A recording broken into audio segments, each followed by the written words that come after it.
Il y a quelques semaines, la Suisse a officiellement levé l'interdiction des courses automobiles sur circuit sur son territoire. Une mesure instaurée il y a plus de 70 ans à la suite d'un événement bien précis, les 24 heures du Mans 1955. 83 morts et plus de 120 blessés. Pour beaucoup, les 24 heures du Mans représentent l'une des plus grandes courses automobiles au monde, mais l'édition 1955 est entrée dans la légende pour une toute autre raison. Un week-end qui devait célébrer la vitesse, l'innovation et l'endurance s'est transformé en une catastrophe qui, aujourd'hui encore, reste l'événement le plus dramatique de l'histoire du sport automobile.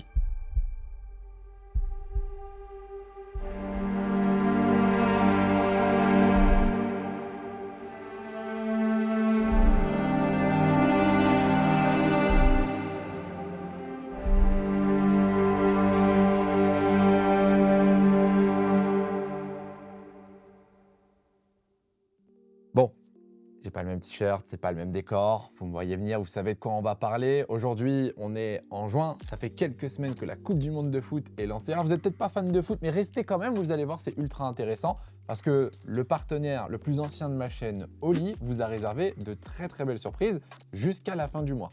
Je pense qu'aujourd'hui, j'ai plus besoin de vous présenter Oli, vous connaissez très bien ce partenaire. Et pour la Coupe du Monde, ils ont sorti 3 nouveaux goûts pour les jours de match. Vous avez myrtille, vous avez abricot et pomme verte. Vous avez même des nouveaux shakers aux couleurs de l'équipe de France. Et ce qui est intéressant pour vous, c'est qu'à partir de 40 € d'achat, vous avez des chaussettes. À partir de 80 € d'achat, un ballon. Et 120 € un t-shirt de foot Oli.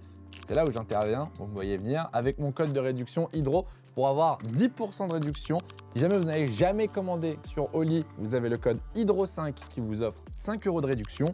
Ça va être un mois de fou et bien évidemment ici, on supporte l'équipe de France. Sachez que pour chaque match des Bleus, si vous achetez pour au minimum 60 €, en fonction du nombre de buts, vous aurez des produits offerts. Premier but, un pack de 10 portions d'hydration offert et à chaque but, il vous rajoute un sachet aléatoire. Hydro, si la France elle marque pas, comment ça se passe?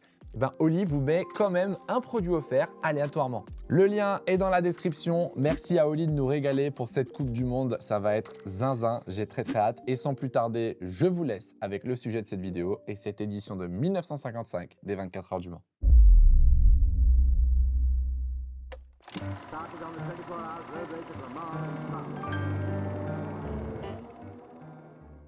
Pour comprendre ce qui s'est passé le 11 juin 1955, il faut d'abord revenir quelques années en arrière. Lorsque la Seconde Guerre mondiale prend fin en 1945, l'Europe tente de se reconstruire. Après plusieurs années de conflits, les populations cherchent à retrouver une forme de normalité, mais aussi des divertissements capables de faire oublier les traumatismes de la guerre. Le sport connaît alors un immense essor. Les stades se remplissent, les compétitions attirent des foules toujours plus nombreuses et le sport automobile n'échappe pas à cette tendance. Parmi les événements les plus populaires figure déjà une course mythique, les 24 heures du Mans. Créées en 1923, les 24 heures du Mans sont rapidement devenues l'une des courses les plus prestigieuses au monde. Malheureusement, l'épreuve est suspendue pendant la guerre. Elle fait son retour en 1949 sur un circuit qui porte encore les cicatrices du conflit. Une partie des infrastructures a été endommagée par les bombardements et des travaux ont été réalisés pour permettre le retour à la course, mais le circuit reste très proche de celui des années 1920. Pour faire simple, la sécurité n'est absolument pas celle qu'on connaît aujourd'hui. À l'époque, les spectateurs sont souvent séparés de la piste par des bottes de paille, des talus de terre ou des simples barrières en bois. La piste, elle, n'est pas très large non plus et la voie des stands se retrouve sur le bord de la ligne droite de départ sans être séparée par aucune barrière. Un ravitaillement peut littéralement avoir lieu à 2 mètres d'une voiture qui passe à plus de 250 km/h. C'était une époque où le danger faisait partie du sport automobile. On arrive donc en 1955, 10 ans après la fin de la guerre, et cette 23e édition des 24 heures du Mans s'annonce déjà légendaire car c'est le retour de Mercedes après 2 ans d'absence. Les Flèches d'Argent avaient remporté l'édition de 1952 et leur retour en 1955 a pour seul objectif la victoire. Mercedes, à ce moment-là, c'est vraiment l'équipe à battre. Ils dominent le championnat du monde de Formule 1 avec Juan Manuel Fangio et en plus de ça, ils dominent aussi le championnat du monde d'endurance avec leur Mercedes 300 SLR. Forcément, l'équipe allemande est favorite pour remporter cette édition des 24 heures du Mans 1955. Mais face à eux, il y a un seul concurrent qui peut rivaliser, Jaguar. La marque anglaise a profité de l'absence de Mercedes ces dernières années pour remporter la course de 1953 et compte bien, cette fois-ci, battre le constructeur allemand pour remporter les 24 heures du Mans en 1955. Pour ça, Jaguar peut compter sur sa Jaguar Type D, une voiture ultra légère, très maniable et équipée d'une toute nouvelle technologie, les freins à disque. Alors oui, à cette époque, on utilisait les freins à tambour, beaucoup moins efficaces. L'innovation des freins à disque permet à la Jaguar de freiner plus fort, plus tard, et donc de gagner du temps. L'équipe anglaise engage donc 3 voitures, dont la numéro 6 qui est la favorite et qui est pilotée par Mike Hawthorn et Ivor Bueb. Mike Hawthorn, ça vous dit peut-être quelque chose puisque c'est un pilote de Formule 1 britannique qui à l'époque a déjà gagné 2 courses avec Ferrari. C'était commun à l'époque de voir les pilotes de Formule 1 participer aux 24 heures du Mans. En 1955, Mike Hawthorn participe pour la 2e fois de sa carrière à cette course et pour la première fois avec Jaguar, il fait donc partie des favoris. De son côté, la Mercedes 300 SLR est vraiment l'opposé de la Jaguar. La voiture allemande est beaucoup plus lourde, mais donc beaucoup plus puissante, avec un moteur qui permet d'atteindre une vitesse de pointe au-delà des 300 km/h. Contrairement à la Jaguar, la Mercedes est équipée de freins à tambour. Mais pour compenser son retard dans ce domaine, le constructeur allemand apporte une innovation, les freins aérodynamiques. Lorsque le pilote de la Mercedes freine, une sorte d'aileron se lève à l'arrière de la voiture pour créer de l'appui aéro et donc aider à freiner la voiture. Avec cette innovation, Mercedes engage aussi 3 voitures pour cette édition des 24 heures du Mans, la numéro 19, la numéro 20 et la 21. La Mercedes numéro 19, c'est vraiment la voiture star. C'est celle qui est faite pour gagner puisqu'elle est pilotée par Juan Manuel Fangio et Stirling Moss. En 1955, Fangio est déjà triple champion du monde de Formule 1 et est considéré comme le meilleur pilote du monde. À ses côtés, Stirling Moss est considéré comme un jeune pilote, mais avec énormément de potentiel. Avant même le départ, tout le monde sait déjà que la course va se jouer entre la numéro 19 de Mercedes et la numéro 6 de Jaguar. Pourtant, il y a une autre voiture qui est soutenue par les spectateurs, c'est la numéro 20 de chez Mercedes. À la base, cette voiture devait être pilotée par John Fitch et Hans Herrmann. Mais une semaine avant les 24 heures du Mans, Hans Herrmann s'est gravement blessé lors d'un accident lors du Grand Prix de Monaco. Alfred Neubauer, directeur sportif de chez Mercedes, est donc à la recherche d'un pilote de remplacement. Et c'est au Français Pierre Lévègue qu'il va proposer de rejoindre l'équipe. Pierre Lévègue, de son vrai nom Pierre Bouillin, est un pilote français qui a déjà participé aux 24 heures du Mans et qui n'a jamais franchi le pas pour devenir pilote professionnel. Pourtant, le talent, il l'a, et il l'a prouvé quelques années plus tôt lors des 24 heures du Mans 1952. Pierre Lévègue est alors au volant d'une Talbot, voiture française avec laquelle il passe tout proche de remporter la course puisqu'il abandonne au bout de 23 heures et 15 minutes à cause d'un problème moteur alors qu'il était en tête. La performance est impressionnante, d'autant plus que le Français s'était lancé le défi de faire la course seul, sans être layé et sans pause. L'édition de 1952 avait finalement été remportée par Mercedes et 3 ans plus tard, Pierre Lévègue a l'occasion de prendre sa revanche dans une voiture capable de jouer la victoire. 10 ans après la fin de la guerre, on est sur le point de vivre une édition des 24 heures du Mans légendaire, où un constructeur allemand affronte un constructeur anglais sur le sol français.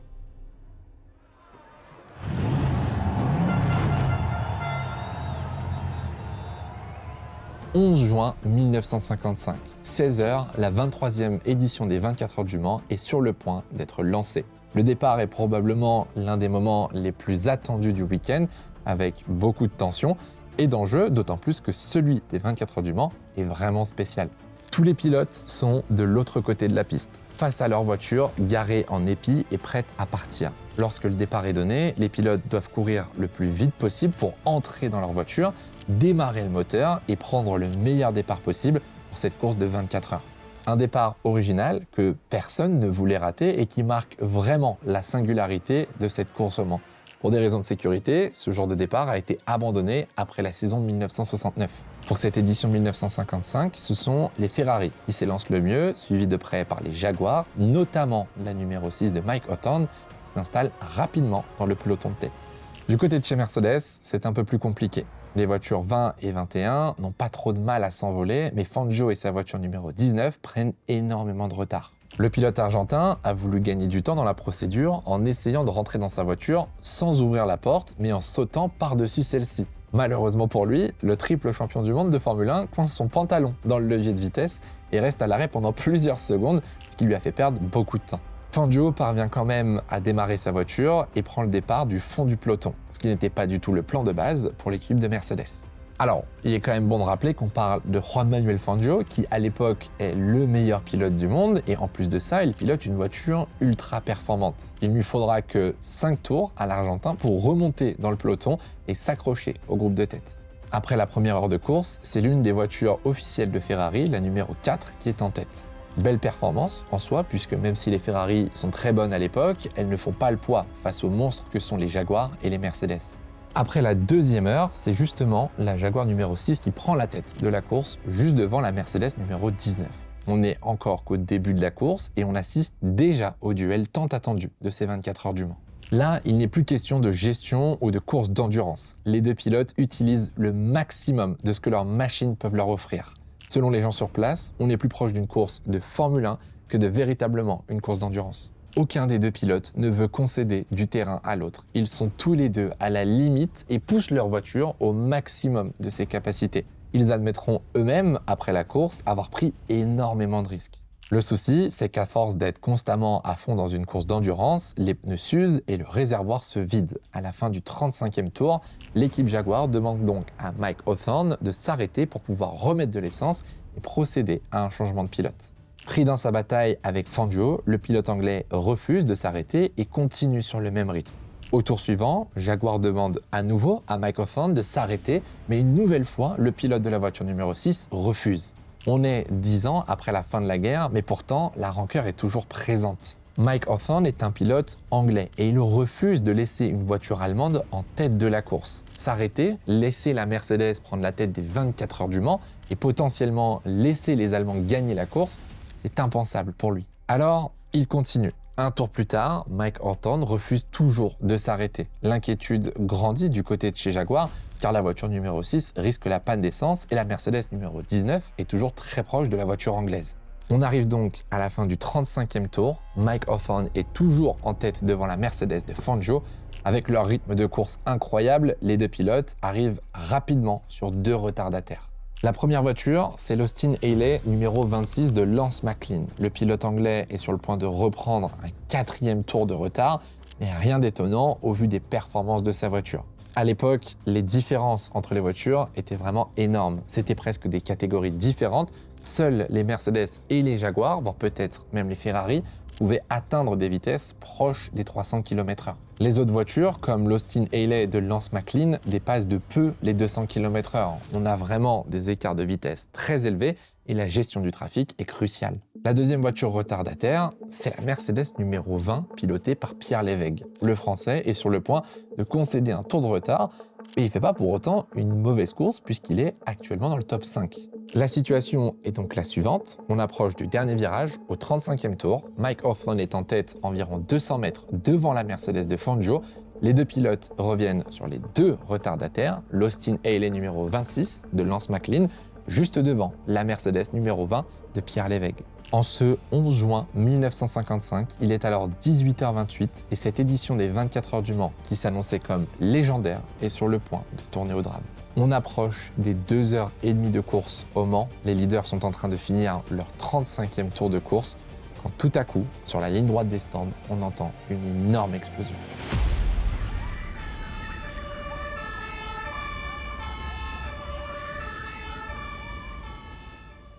Les premières images sont terrifiantes. On voit une boule de feu s'envoler et des éléments d'une voiture traverser les tribunes. Sur la piste, une deuxième voiture vient percuter le mur des stands en fauchant 3 personnes avant de rebondir et de s'arrêter de l'autre côté de la route. Un silence pesant tombe sur le circuit du Mans. Ce que l'on ressent, c'est de l'incompréhension. Personne ne sait ni ne comprend ce qu'il vient de se passer. Puis d'un seul coup, ce silence est brisé par le bruit des flammes, des pleurs d'enfants et des cris de détresse. Dans les tribunes, c'est le chaos. Les débris d'une voiture ont fauché des spectateurs et plusieurs dizaines de corps sont au sol, complètement inconscients. Les secours arrivent rapidement sur place. Les pompiers tentent d'éteindre le feu, qui semble provenir d'une voiture, mais l'eau ne fait que renforcer les flammes.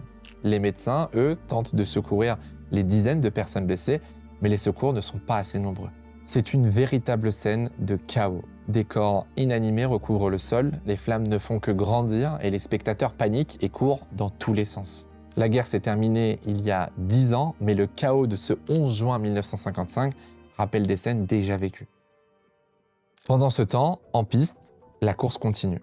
Les voitures passent à plus de 200 km/h à quelques mètres seulement du drame qui vient d'avoir lieu. Les secours mettront près de 3 heures avant de stabiliser la situation. La voiture en feu n'a pas pu être éteinte et s'est consumée jusqu'à ne laisser que sa carcasse, et toutes les victimes de l'accident ont été conduites à l'hôpital du Mans pour être prises en charge. Le bilan est tragique, 83 morts, plus de 120 blessés et une incompréhension totale de ce qui s'est réellement passé. Vous vous doutez bien qu'en 1955, il y avait peu de caméras capables de filmer clairement l'accident et ce qui avait provoqué ce drame. Plusieurs témoins ont pu expliquer ce qu'ils ont vu, mais ce n'est que plus de 20 ans après les faits qu'une vidéo prise par un amateur sera rendue publique et permettra de comprendre ce qu'il s'est passé ce samedi 11 juin 1955. Mike Hawthorne était donc en tête de la course devant Juan Manuel Fangio et les deux pilotes étaient en train de revenir sur deux retardataires, Pierre Lévesque et Lance McLean. À ce moment-là, on estime que la Jaguar de Mike Hawthorne roulait environ à 240 km/h, tandis que l'Austin Haley de Lance McLean n'était qu'à 190 km/h. Mike Hawthorne double dans un premier temps la Mercedes de Pierre Lévesque par la droite, puis se décale sur la gauche pour dépasser l'Austin Haley numéro 26. Après avoir dépassé Lance McLean, Mike Hawthorne prend enfin la décision de rentrer au stand, et pour cela, il doit se décaler sur la droite de la piste pour ralentir et s'arrêter devant ses mécaniciens. Mais le problème, c'est qu'il a dépassé l'Austin Haley assez tard et doit agir vite s'il veut s'arrêter au stand. Le pilote de la Jaguar numéro 6 se décale rapidement sur la droite, juste devant l'Austin Haley, et écrase les freins pour ralentir le plus vite possible. Pour rappel, la Jaguar est équipée de freins à disque, ce qui rend les freinages beaucoup plus efficaces. Cette manœuvre surprend complètement Lance McLean qui tente de freiner pour éviter le crash, mais les freins à tambour de l'Austin Haley sont beaucoup moins efficaces et pour éviter la collision, il n'a pas d'autre choix que de se décaler rapidement vers la gauche. Derrière eux, Fangio est sur le point de dépasser Pierre Lévesque, mais le Français voit ce qui se passe devant lui. Il décide donc de lever le bras pour prévenir son coéquipier du danger devant lui et ce sera le dernier signe de vie de Pierre Lévesque. La Mercedes numéro 20 percute violemment l'Austin Haley numéro 26 et décolle droit en direction des tribunes. La voiture percute le talus en terre, puis est projetée contre le muret en béton de la tribune. Le pilote français de 49 ans est tué sur le coup. La Mercedes numéro 20 se disloque et prend feu. Le train avant de la voiture ainsi que le moteur sont projetés dans la tribune et fauchent plusieurs dizaines de spectateurs innocents sur plusieurs dizaines de mètres. C'est le chaos total dans les tribunes. Mais sur la piste, la course continue. Avec ce qui vient de se passer, Mike Hawthorne s'arrête trop loin. Le pilote anglais descend quand même de sa voiture pour s'assurer que tout va bien. Il n'a pas le temps de poser une question que son directeur d'équipe l'oblige à remonter dans sa voiture et refaire un tour pour s'arrêter au bon endroit, car il est interdit de faire marche arrière dans la voie des stands. Mike Hawthorne s'exécute. Fangio, lui de son côté, évite le drame de peu et continue un tour de plus avant de laisser sa place à Sterling Moss. Le pilote argentin explique que le geste de la main de Pierre Lévesque lui a sans doute sauvé la vie. Lance McLean, pilote de l'Austin Haley numéro 26, s'en sort sain et sauf, mais est traumatisé par ce qu'il vient de vivre et de voir. Il aura l'occasion de discuter avec Mike Hawthorne qui lui présentera ses excuses pour sa manœuvre tardive. La réponse de Lance McLean « Tu as failli me tuer et je ne te pardonnerai jamais ». Malgré le drame, dans les tribunes qui nécessitent l'intervention des secours et des pompiers, la course continue. Le directeur de course des 24 heures du Mans décide de ne pas interrompre l'épreuve, et ça pour 3 raisons. La première, c'est que selon le règlement, la course doit continuer. Il est stipulé que l'épreuve ne peut être arrêtée que si la piste devient impraticable. La Mercedes numéro 20 est en dehors de la piste, l'Austin Haley numéro 26 est sur le port de la piste, elle ne gêne donc pas le passage des voitures. La deuxième raison, c'est qu'un arrêt forcé de l'épreuve aurait eu des conséquences économiques importante. Cela reviendrait à ne pas respecter le règlement et les sponsors ainsi que les équipes pourraient demander des compensations financières à l'organisation. La troisième raison, elle concerne la sécurité. Environ 300 000 personnes sont présentes pour la course et si l'épreuve est arrêtée, cela représente 300 000 personnes qui quittent le circuit en même temps, ce qui créerait des embouteillages et empêcherait les secouristes d'emmener les blessés à l'hôpital. Malgré les 83 morts et les 120 blessés, la course n'a pas été interrompue. Avec ce qui s'est passé, la voiture numéro 19 a pris la tête des 24 heures du Mans, pendant que la Jaguar numéro 6 compte plusieurs secondes de retard à cause de son double arrêt au stand. Ce qui est assez fou à cette époque, c'est que les informations ne circulent pas aussi vite qu'aujourd'hui. La majorité des pilotes pensent simplement qu'il y a eu un accident, comme il y en a chaque année. Les spectateurs à l'autre bout du circuit n'ont absolument pas connaissance de ce qu'il vient de se passer. Mais au sein de l'équipe Mercedes, l'ambiance est lourde. Même s'ils viennent de récupérer la tête de la course, ils savent qu'ils ont perdu un pilote et que plusieurs dizaines de spectateurs sont soit blessés, voire même morts. Alfred Neubauer est en communication avec les hauts responsables de Mercedes en Allemagne qui prennent la décision pendant la nuit de retirer les 2 Mercedes restantes des 24 heures du Mans 1955. Aux alentours d'1h du matin, les voitures 19 et 21 s'arrêtent définitivement et l'équipe Mercedes quitte rapidement la Sarthe pour rentrer en Allemagne.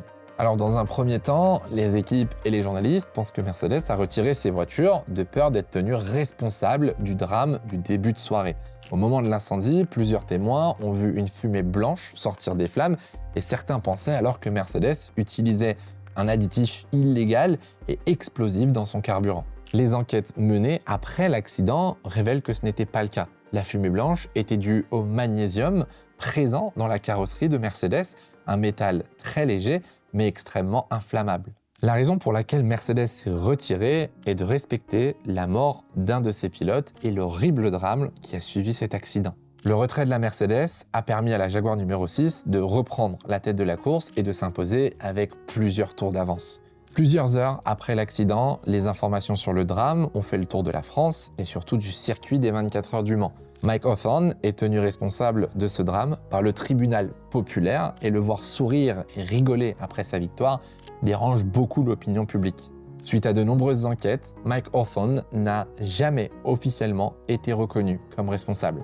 Ce drame, cet accident, a été malheureusement considéré comme un malheureux fait de course.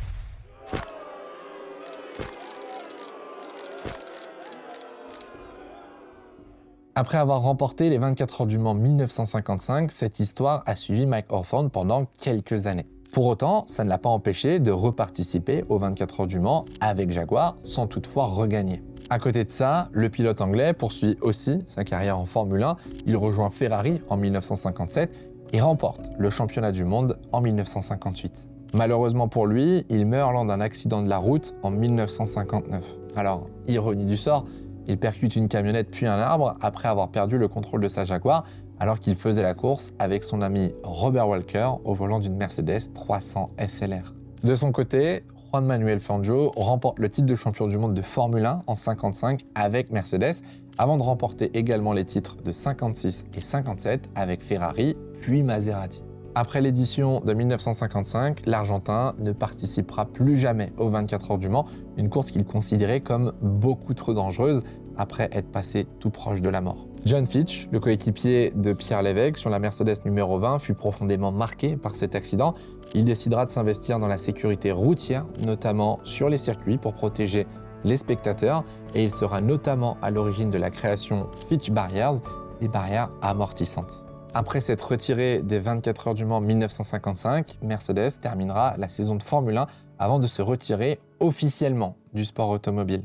Cette décision était déjà en discussion depuis quelques semaines en interne chez Mercedes qui estimait investir beaucoup trop dans le sport automobile et pas assez dans les voitures de série. Le drame du 11 juin 1955 n'a fait que confirmer la décision des dirigeants de la marque allemande.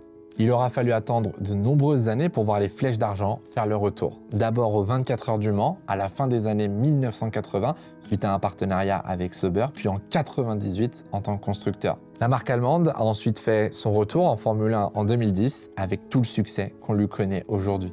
Au-delà des acteurs présents sur place le jour de l'accident, ce drame a eu des conséquences dans le monde entier. Plusieurs pays comme l'Allemagne, l'Espagne, les États-Unis ou encore le Mexique ont directement annulé leurs courses automobiles prévues sur le territoire pour des questions de sécurité. La Suisse, elle, est allée même beaucoup plus loin en interdisant purement et simplement le sport automobile sur circuit. Les courses de côte, les rallyes, le karting sont restés autorisés, mais les événements sur circuit avec du public ont pendant longtemps été interdits.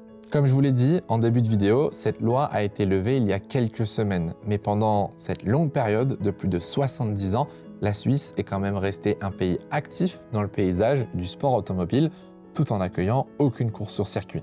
Entre 1950 et 1954, la Suisse organisait son propre Grand Prix de Formule 1 sur le circuit de Bremgarten. Depuis le drame du Mans 1955, tout a été annulé et plus jamais la Suisse n'a organisé un Grand Prix de Formule 1, à l'exception du Grand Prix de Suisse 1982, qui en réalité s'est déroulé sur le circuit de Dijon-Prenois en France. La Suisse avait fait une autre exception avec l'organisation d'un e-prix à Zurich en 2018 et le e-prix de Berne en 2019. Cet accident va marquer un tournant irréversible dans la manière dont le sport automobile est encadré. Jusqu'en 1955, la sécurité reposait presque uniquement sur le bon sens des organisateurs et la chance. Après ce drame, elle est devenue une priorité absolue à l'international. Le circuit des 24 heures du Mans a fermé pendant plus de 8 mois afin de réaliser des travaux. Le but était bien évidemment d'améliorer la sécurité sur la piste pour les pilotes, mais surtout pour le public. Petit à petit, des changements majeurs sont mis en place au Mans, mais aussi dans le monde entier pour garantir la sécurité du public. Ce qui était autrefois considéré comme un sport spectacle dangereux devient progressivement un sport encadré, analysé, mais surtout sécurisé. Le Mans, comme tous les grands circuits, évolue dans cette direction et chaque amélioration future de la sécurité en sport automobile portera d'une manière ou d'une autre la trace de ce 11 juin 1955. À partir de 1956, la largeur de la piste sur la ligne droite de départ-arrivée a été élargie, presque doublée. Les nouveaux stands ont été conçus pour les équipes, les tribunes ont été retravaillées et reculées afin de garantir la sécurité des spectateurs et de nouvelles barrières plus solides ont été construites. Malgré cet accident, en 1955, le circuit du Mans connaît toujours autant de succès pour l'édition 1956, avec encore plus de spectateurs que l'année précédente.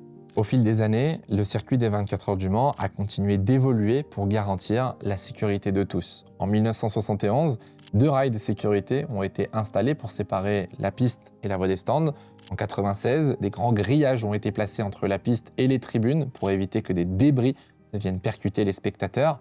Il y aura clairement eu un avant et après 1955. La question de la sécurité, non pas seulement des pilotes, mais aussi des spectateurs, est devenue un sujet central des débats du sport automobile. Il aura malheureusement fallu attendre 83 morts et plus de 120 blessés pour que la sécurité évolue. Malheureusement, en sport automobile, d'autres drames ont eu lieu dans l'histoire, mais les 24 heures du Mans 1955 restent encore aujourd'hui l'événement le plus meurtrier de notre sport. Ce 11 juin 1955 restera le jour où le sport automobile a compris dans le sang et dans les flammes qu'il ne pouvait plus continuer comme avant. J'espère que cette vidéo vous aura plu. On se retrouve très bientôt pour une prochaine vidéo. En attendant, prenez soin de vous, c'est le plus important. Ciao, ciao.